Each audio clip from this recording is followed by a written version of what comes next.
Brent Stover here with Kevin Carter and Cardale Jones. We're just 2 days away from the season debut of the college football playoff rankings, but we just can't wait till Tuesday for the official rankings to come out.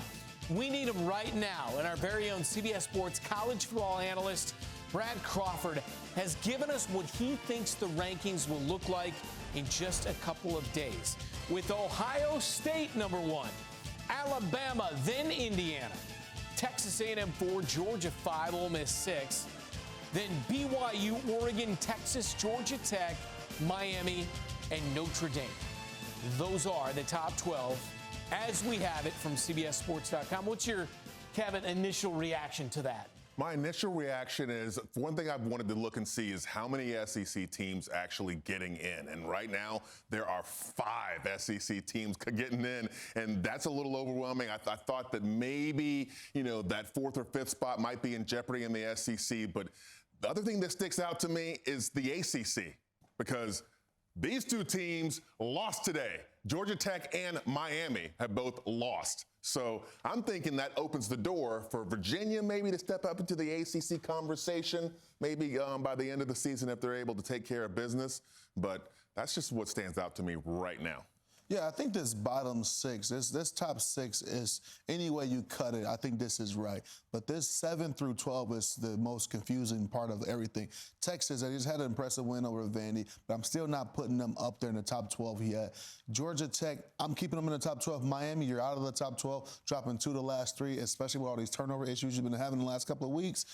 I want to see Texas Tech up here, and Notre Dame is the kicker for me at that number 12 spot. I don't see them as a top 12 team, and you look at the 2 losses that they have, quality losses, but what wins do they have? None. I can look at another team out the Big Ten, like Iowa, who has that same 2 losses, and their 2 losses to in-state rivalry, and Iowa State was ranked at the time, and probably another team who played Indiana the best out of every team, even though they dropped that game, and have a more impressive win over another rivalry with Minnesota versus the wins that Notre Dame have right now. So to have teams like that on the outside looking in over Notre Dame, whose schedule is mediocre at best at the remainder of the season, don't agree with that number 12 spot. Really a couple of head scratchers, especially Miami there at number 11. Kevin? What about BYU at number 7? I understand now they're basically saying this is a snapshot of right now, but I have problems with this because of the implications going forward. BYU last season went on a 9-game win streak and then dropped 2 conference games in a row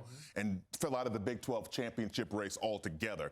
That's why I'm not quite thinking that some of these teams are actually going to be around when it's all said and done. I know this is just the initial rankings and everything's going to change, but being an AP voter, it's hard for me to look at this and kind of project onto what's going to happen. I don't trust BYU here, and I think the ACC is due for some more turmoil because of how Miami lost this game this past weekend.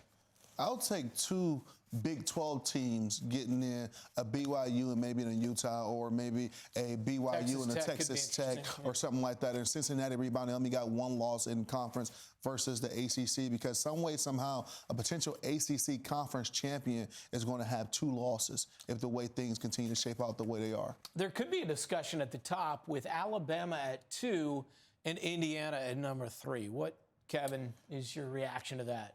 Well, we have to compare losses, right? And Alabama has a pretty bad loss, versus, right? Yeah, Florida State. Versus Florida State. Yeah. So looking at that, comparing that to Indiana. Which doesn't have a loss. Doesn't have a loss right now, but like I said, they're prognosticating, we're projecting, right? Basically, if you got Ohio State number 1, you think they're a better team right now, but that might not hold true when they face the Big Ten championship game. So for me, man, these rankings are so confusing because initially it might come out, but everything here is going to change in the last 3 weeks of football, potentially. This is a great combination at 1 through 4. It can go either way. You're looking at Alabama jumping an undefeated Indiana team at number 2 versus number 3. And I think you look at that stretch they went on with the last 5 weeks, having 4 ranked opponents and all wins versus Indiana. I think we have 1 impressive win so far. But they've been taking care of business and looking dominant versus everyone else. I don't mind Alabama over Indiana in this situation right here, especially being the first one. Things are going to shape out more. Alabama has a tougher schedule for the remaining of the year than Indiana. And clearly Indiana and Ohio State is on a clash course in a Big Ten championship game. But right now, I like the top 6.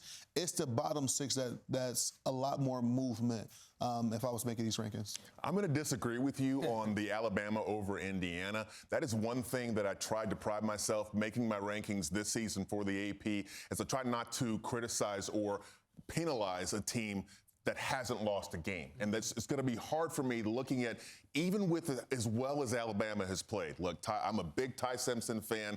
I'm happy that they're getting Jam Miller involved in things, and the defense is looking more like a top 10 defense, like a national championship type defense. But man, Indiana, they're just without a single blemish on the record. They just look so convincing. Seeing Indiana win on the road at Maryland was very impressive to me.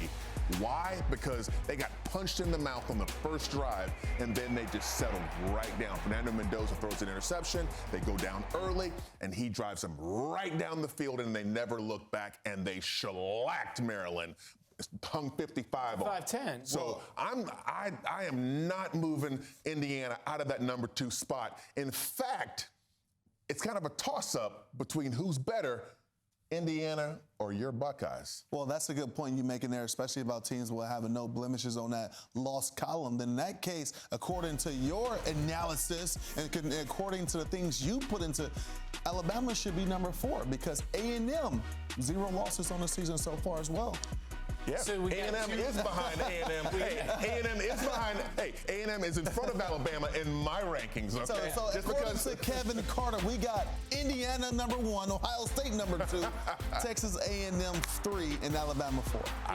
I'm not quite going to go out on a limb and displace your Buckeyes just yet, but I can't get with the Alabama over Indiana and over Texas A&M. Right now, look, I had questions about Marcel Reed coming into this season, but he has made me a believer. I love what they do on the ground. Who is it? Who are the running backs for Texas A&M? Yeah, Le'Veon Moss and Reuben Owens. Yeah. Man, that 1-2 punch is about as good as any 2 backs in the country. And right now, I love the way they're playing, and they don't have a blemish. So no, 1, 2, 3 for me is Ohio State, Indiana, and Texas A&M. Look who's Alabama's on the outside looking in. This is a team we thought we kind of had dead in the water pretty early this season. Texas lurking at number 9 right there, Carter. You know, I stood right up here and we talked about after Texas lost to Florida, what was their ceiling for the remaining season? I said, just focus on getting bowl eligible and being around that 500 mark. Because at that point, Texas did not look like the Texas we've seen over the last 3 weeks.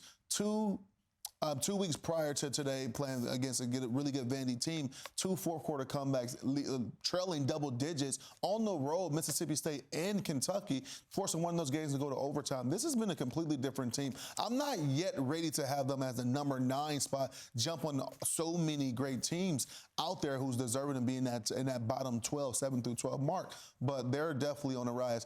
The remaining schedule, Georgia, Arkansas, A&M. Okay.